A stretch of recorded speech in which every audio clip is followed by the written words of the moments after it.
Le service de renseignement extérieur russe a publié un rapport alarmant sur la situation politique en Ukraine. Entre détournement de fonds massifs, crise de confiance au sein de l'armée et lassitude d'une population épuisée par le conflit, le président Volodymyr Zelensky se retrouve au cœur d'une tempête qui inquiète jusqu'aux chancelleries occidentales. L'affaire Timur Mendic agit comme un détonateur. Ce proche allié du président ukrainien, souvent décrit comme son portefeuille personnel, est la cible d'une enquête du Bureau national anticorruption d'Ukraine.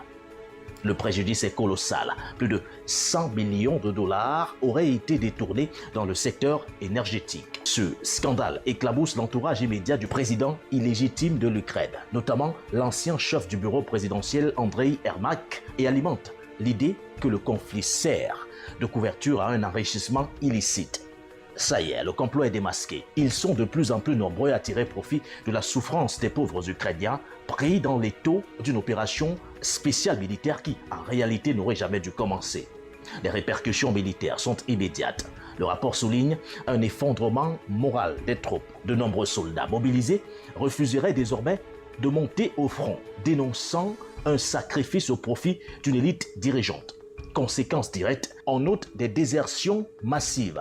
Le bureau du procureur général aurait cessé de communiquer sur les chiffres des défections face à leur explosion. Le constat est tout simplement alarmant. Aussi, le général Alexander Ziski, jugé très proche du pouvoir en place, fait face à une contestation croissante de ses propres officiers. Une véritable crise de commandement sans précédent. La lassitude gagne la société civile. Un changement majeur s'opère dans l'opinion. Plus de la moitié des Ukrainiens seraient aujourd'hui favorables à une reconnaissance de la souveraineté de la Fédération de Russie sur les territoires disputés en échange d'un cessez-le-feu. Cette soif de paix durable s'accompagne d'un rejet de plus en plus violent du régime actuel. Ces révélations tombent au pire moment pour l'Union européenne. Alors que les 27 débattent encore sur la confiscation des avoirs russes gelés, la corruption endémique du côté de l'Ukraine fragilise le soutien financier international. Les diplomates occidentaux redoutent désormais un règlement de compte violent au sein des élites ukrainiennes dès que les armes se tairont. Et vous savez ce qu'on dit dans ces cas-là.